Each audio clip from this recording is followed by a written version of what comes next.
All right, well, we'll go ahead and get started. It's 3:32, so that's 2 minutes. And I want to just kind of, again, thank you guys for joining our presentation. We're very happy to be here. We are happy to share about our program with you guys. And so what we are talking about today is digital ambassadors. And this is our team. So there's myself, Michelle Martinez Vega. I'm joined by my colleague, Aurelio Montemayor. And then I'm also joined by Dr. Liz Delia Pinon. Joanna and Christina, Dr. Joanna and Dr. Christina are not currently on this call, but they are also part of our team, and they are our researchers on the team. So they assist us with onboarding our students and getting them prepared to do the research project, the YPAR, the Youth Participatory Action Research section of Digital Ambassadors. During this session, we're going to go over these three objectives. We are going to list reasons why it's important to build bridges within communities through digital inclusion. We would like to illustrate some strategies to prepare and support students in teaching digital skills effectively to adult learners, and also apply asset-based strategies of the Digital Ambassadors program to maybe some of your programs. So again, if you have any questions at all, let us know. We'd love to try to support you in those efforts. So the Digital Ambassadors program is a program where students train adults on technology skills. So these are the three cohorts of students we've had so far. We are working with a nonprofit in the lower Rio Grande Valley of South Texas. The nonprofit is called Arise Adelante. And again, these students are volunteers for that organization. These students conduct all of the community trainings, and they do so in Spanish. This way, their community in the colonias of South Texas can get the information that they need and the skills that they need so that they can successfully participate in our technology-rich environment that we live in. All right, so there are three components to the Digital Ambassadors program. First is assessing the community needs. So our students go through a research methodologies training process where they learn about qualitative and quantitative data. They learn about how to survey their community. They learn how to develop survey questions. And so they do all of that. Then they go out to their community, ask the community what they need in regards to technology skills. Then we at IDRA support the students by teaching them or training them on training principles, and also on our WOW workshop, which is our workshop on workshops that Mr. Montemayor actually created. So again, it's about training, helping them build capacity on how to create presentations, how to deliver presentations, and how to build and design training outlines. Finally, they perform the community workshops. And so this is, again, a community in South Texas. It's in the colonias of the Rio Grande Valley. And so what you see here are some older adults that are learning how to use Gmail. They learn how to protect their passwords. They learn about scams. And so we just kind of, they learn how to use a keyboard. A lot of these individuals have never used a keyboard or a computer their entire life. What they've typically use to access the internet is their smartphone. So again, it's a lot of really hands-on training, and it's all done in Spanish. So I'm going to pause there for just a second just to look at the chat and see if there's any questions or anything that you guys have for us right now. If not, I'll go ahead and show a quick video of our students and them talking about what the program means to them and how they're able to impact their community. All right, I'll go ahead and start that video. Let me know if y'all can't hear it.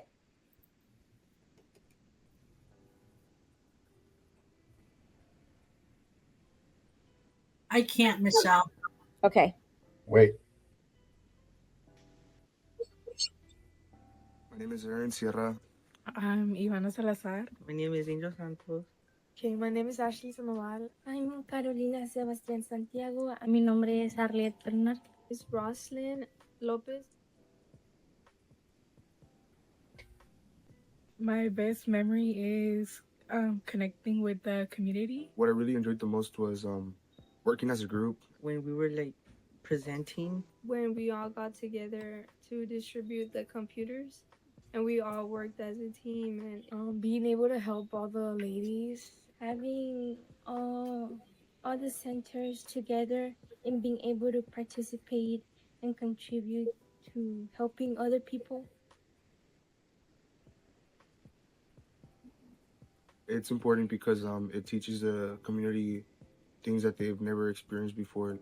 And especially the elders learning how to more active on the internet, because like right now it's very important. in the future, there's just going to be more technology, and I think it's important to especially help your community. That's because like the world is starting to revolve around like electronics and stuff. They can use it in many ways right now, because like the internet has advanced and now it's more like of a use, because they can email the doctor to like help them learn about new stuff. It's really important so that way they don't stay behind, and they can, like, we can just keep evolving with technology, because I don't think it's going to ever get easier. It's just going to keep evolving. And well, obviously you don't want your families or the people in the communities to stay behind. Helping out the elderly when their excitement towards learning new things, because I experienced how people were struggling, and a lady was so thankful with me that I was able to teach her how to navigate the Gmail and email, and she was really appreciated because she said she hadn't touched technology in over 20 years. Cause that really brings me joy. Like they wanted to learn how to navigate, how to use the keyboards. The señoras were thanking us, how they were so proud at the end of the sessions, how they liked it. the lady was like just in shock how technology has advanced over time and how she can receive her daily payments or any receipts or doctor appointments through an email. So she was just in shock how she had the technology in her phone, but she didn't, or laptop, and she never knew how to access it. Because of this program, I was able to get more, like, involved in actually doing something. So it kind of like pushes you to think outside of the box, and it really helps with like getting out of your comfort zone too. And this program, like, I already said this, but it did help me a lot with technology and computer I wise. feel like I learned while I was making the presentation and while I was giving it. So I feel like it might have helped me like better know like about digital things. So in case someone else needs my help, I guess I can help them even better now. It can help me with like the communication skills, like working in teamwork and just talking in public in general. Yeah. Este programa me ayuda mucho para mí porque puede hacerme útil en el futuro, y también puedo ayudarle a las otras personas también que no saben del internet o todo lo que yo he aprendido.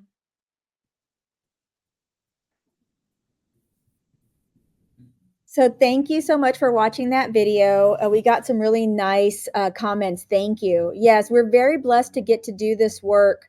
Our organization has always worked to equal out the playing field for students, no matter their economic background, no matter their ethnic background. It's about providing college opportunities and readiness for all students. And so these students, not only are they learning, but they're also sharing with their community. They do all of the sessions in Spanish. So again, that all the community members can get the most out of the sessions. I'm going to go ahead and pass it off to Aurelio, and he's going to talk a little bit about valuing students, and then he's going to talk about some of our asset-based approaches. Aurelio, you might want to unmute. Okay. As you were hearing these young people, and I get goosebumps every time, and I see them. We just saw them last week there in the background here on my screen. IDRA started in 1973. Dr. Jose Cardenas left the superintendency of Edgewood to start the organization because of the inequitable funding of schools in Texas. Beyond that, in a couple of years, we started working with schools on all kinds of issues, And one thing that became very focal in the mid 80s was dropouts. The business community was concerned about that. And so we looked at developing a model program based on this valuing the student. When a label of at risk is put on a kid, it becomes a stigma. And so we flipped it completely. We said, you eighth graders, you middle schoolers are going to be tutors of little ones. Whether you were in trouble or academic, whatever, they, from that experience, and that started in like 1985, we've had thousands of kids who schools were considered close to dropping out or not, certainly not academically advanced or anything like that, doing these wonderful things because when you have this asset view of a student or a parent or a community, you are looking at the riches they bring. You're not starting with anything negative. And so we've had an experience that from that, we've developed programs where eighth graders are helping code and develop games, and they take them to the little ones. And in our particular program, we said these kids that come from these colonias, these unincorporated communities, their families speak Spanish. A lot of them are recent immigrants. They're hanging on by their fingernails economically. Most of these kids in their schools would probably not be considered researchers. And we said, you're not only going to be a researcher, you're going to survey your community, then you're going to develop a focused session based on the needs that come out. And then you're actually going to conduct the training. And even though they speak Spanish at home, when you have to prepare a workshop on keyboarding or password, you've got technical terms they had to handle, and they did all of that beautifully. And it's based on this legacy of valuing students. We have a new program that's just starting in South Texas where they're going to be IT help desk, and Michelle is directing that project. So think about yourselves. Who is the tech helper in your family? Are you the go-to person, or do younger relatives take on that role? And how do you observe that in your cultural session? So Because if you can answer in the chat, go ahead, Aurelia. I'm sorry. well, I was just going to mention that we know that a lot of. I grew up along the border, so I know these communities very well.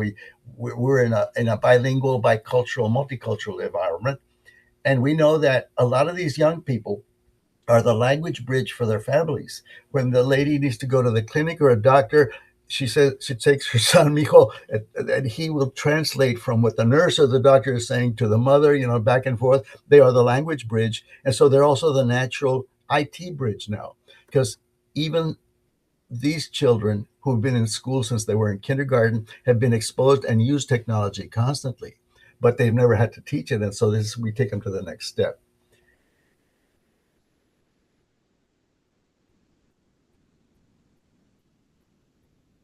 And so the challenge is, how can we as educators honor the lived experiences?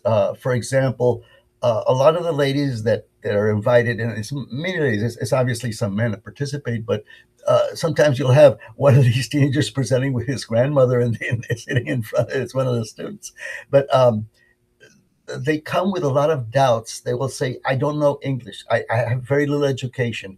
I don't know it." And this is the way we treat them. We also help them treat the learner, that they start with what the learner brings, with the richness of their experience. A mother who's raised eight kids and helps the family that with very little money. Obviously, there's brilliant things going on to manage that economy and raise the kids with a lot of love. And so as you focus on these things, the introduction of the technical is not that difficult, because there's that connection. Okay.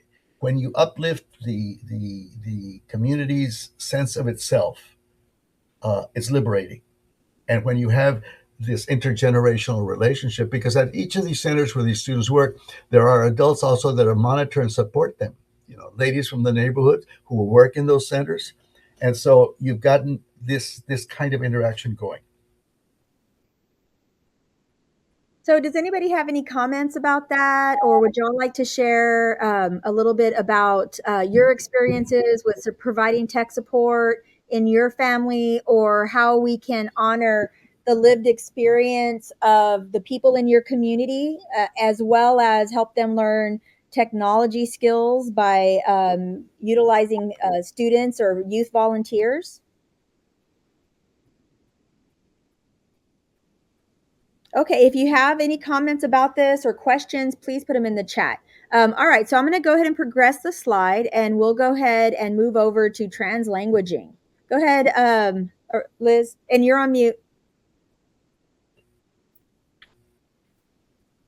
So on this slide is the same as another question, right? That guides everything we do. How do we honor, respect, and elevate the lived experiences of students who are bilingual, multilingual, or use translanguaging with their families and communities? And in the sessions that I attended today, I heard this, right? With my Spanglish that I speak. So this is what I'm going to talk a little bit about. For me, honor means naming bilingualism as an asset, right? Respects means shifting our practice, not just our posters. And elevate means creating those leadership roles, which is what we did with the digital ambassadors, where bilingual students teach, they design, and they lead, especially in digital inclusion spaces. As we move through these next few minutes, I'll show how translanguaging is not just a workaround. It's like a power tool for our kids, for learning, for family engagement, and for closing these digital gaps. You can go to the next slide, Michelle. I'm going to show you a short clip that captures the everyday brilliance of bilingual problem solving. As you watch, notice what language. This is a back to school reminder for every. It's okay. So as you watch, what language moves make the learning work? Think of that question as you see this short clip. Single educator in any educational setting and at any grade level. Let us remember that just because an English language learning student, an emergent bilingual multilingual student, cannot yet language their deep content understanding in English, it doesn't mean that they don't know it. It simply means that they have not had an opportunity to transfer and leverage that deep content understanding into English. And that's where we come in, because we are charged to empower every single student to leverage their full linguistic repertoire and remind them that whatever they know in one language, they know in every single language. It is just a matter of transferring that content understanding. Mira. Adios. So what did we just see in that video? We saw a learner using all his language tools. He's naming terms in one language, he's explaining it in another, and moving back when it helps someone understand. That's what our digital ambassadors are doing. They were helping our community members understand what they were learning in their language. So that translanguaging, where you're choosing the best herramienta for the moment or tool, in digital inclusion, this is gold, because families will learn faster and stick it with it when instruction happens in their own linguistic flow. Go ahead to the next. So switching between English and Espanol no es flojera, it's habilidad, right? This is a cognitive ability. Bilingual brains choose the best herramienta tool for the moment. Cuando mezclas, estás resolviendo. So when you are mixing it, you're not finding a lack, you are resolving a problem. And that's super smart. That's what we try to teach our kids in all our programs. Here's the shift. Mixing is not broken. It's expert. Our students aren't confused. They're optimizing. In practice, that means that we invite students to draft a post in Spanish, check a setting in English, explain it to the grandmother in Spanish, and then write the help guide bilingually. Each move is a deliberate choice that our kids are making. How smart is that when our kids are doing that? So digital inclusion thrives when we normalize these side-by-side guides, those bilingual captions, where we have vocabulary banks that go in both directions, and we give people permission to toggle from one language to the other. That's powerful. So when we design with fluidity, families don't just gain a skill, they gain that confidence. Next slide. So if we were in a big session, I'd have you call out with me, but I'm going to call out for now. Not broken, right? We hear that a lot. Oh, I'm broken. No, you are bilingual. You're not behind. You're becoming. I haven't learned the full linguistic repertoire in Spanish. I'm becoming yet, right? When my kids say, "Oh, maestra, es que no sé inglés, no sé inglés." Oh, no sabes inglés todavía. Yet, right? We tell them, you don't understand English yet, right? Se vale mezclar, se vale, right? These three lines are the classroom contracts. Se vale means, can you use the language that moves learning? Becoming means language grows with use. No shame journeys here, right? Sin pena means we're allowing our kids to take that risk. We were doing a lot of risk taking, learning the Spanish words for different computer pieces in English and Spanish. I had to say, how do you say that in Spanish? And allowing that safe space for our kids. So bring this into any of your programs. Start sessions by teaching our kids lines for mentors and adult learners. Don't feel the pressure drop, and you'll feel the pressure drop, and you'll feel the participation rise. So I have like some cute one-liners, Michelle. I have 2 slides of the one-liners, and then I'll wrap it up. What are these one-liners? Your Spanish isn't broken, it's becoming. Tu español no está roto, está en construcción. Spanglish is your superpower. You flex 2 systems at once. Eres puente, no frontera. You're a bridge, not a border. Labels don't define you, practice does. Aquí no hay pena por equivocarse. Equivocarse es avanzar. Next, Michelle. Not no sabo. Sí, estoy aprendiendo. Heritage Spanish counts. Lo que tienes vale. El idioma es tuyo. Úsalo a tu estilo. The language is yours. Use it to your style. 2 languages, twice the way to think. That's brain power. If someone laughs, que se rían. Tú sigues creciendo. You're learning multiple languages. So in closing, I just want to say these sayings are micro policies. When we repeat them and we have our students repeat them, we rewrite the rules of the engagement for our multilingual learners and our families, which we were able to do with our digital ambassadors. So honor the asset, respect it in practice, and elevate students as leaders. Translanguaging isn't a loophole. It's our bridge to digital inclusion. Se vale mezclar, se vale. So I also included a handout. I don't know if you have access to it, but it was a one-pager on future ready mindset. And I shared in that. In tech, we value people who can think in multiple codes, right? So our students do that every day with language. So thank you. Thank you, Liz. That was so enlightening. I loved it. And thank you, Aurelio, for sharing the asset-based practices. So again, for any of those that may have missed the beginning of this session, what we're talking about is a program that we at IDRA implement in the Rio Grande Valley of South Texas in the colonias in Hidalgo County. The program is called Digital Ambassadors, and these students learn how to train elders on technology in the classroom. So not in the classroom, I'm sorry, in their life, right? And they teach them, they start from the very basics, how to type, password security, Chromebook basics, laptop basics, how to sign in to email Gmail, how to access telehealth. So they go through all of these different lessons. How to not be scammed. Yeah, scamming protection, exactly. So they go through all of these different digital skills with their elders, and they teach them in Spanish. So they learn how to conduct training, they learn how to assess the digital needs of their community, and then they provide the training. The next slide that I'm going to show you is actually, I believe, a quote from, and I don't know if Aurelio, if you'd like to say the quote, so since you actually knew this gentleman. I don't know if you're on mute, Aurelio. He is.